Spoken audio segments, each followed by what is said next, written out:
সবাই যাবে রহিমগঞ্জ ছোট মামার শ্বশুর বাড়ি, কিন্তু আমি যাব না। এখন বড় হয়েছি, ফ্যামিলি ছাড়া বেড়ানো একদম উচিত নয়। তাই তাদেরকে বিদায় দিলাম নলছিরা থেকে। কিছুক্ষণ মামার দোকানে আড্ডা দিয়ে সন্ধ্যার দিকে রওনা দেই আগুরপুরের উদ্দেশ্যে। কারণ আগুরপুরে ঈদ উপলক্ষে বিশাল এক কনসার্টের আয়োজন করেছে, যেখানে গান গাইবে তানজিব সরোয়ার। বন্ধুদের নিয়ে গান উপভোগ করে রাতের খাবার খেয়ে শুয়ে পড়লাম। পরের দিন সকালে ব্রাশ করে হাত মুখ ধুয়ে আতা ফল খেতে খেতে চলে গেলাম পাশে বিয়ে বাড়ি শিফার খোঁজে। গ্রামে আসলে শিফাকে খুঁজে পাওয়াই মুশকিল। তার কিছুক্ষণ পরে চলে আসলাম মহিন কাকার দোকানে আইসক্রিম খেতে। ঈদে সবাই সুখে থাকলেও দোকানদাররা নাকি সুখে নেই। আসি গো মা বিপদে, বাইরের আলো গায়ে লাগে না মা।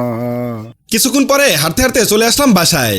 এসে দেখি আলামিন কাকার ছেলের আকিকার রান্না চলছে। হঠাৎ করে শিফা এসে বলল, বাবা মজা খাবো। তাই শিফাকে মজা কিনে দিয়ে চলে গেলাম গাছের আম পেড়ে আম খেতে। দুপুর বেলা কেউ কিছু মনে করেন না, খালি গায়ে আসছি, কারণ গ্রামে আসলে বেশিরভাগ সময় খালি গায়ে থাকা হয়। এই আমগুলো পাইরা যদি এখন খাইতে পারতাম তাহলে একটু ভালো লাগতো, অনেক গরম পড়ছে তো। একটা লাঠি দিয়ে তাজা দুটি আম পেড়ে যেতে শুরু করলাম বাসার দিকে।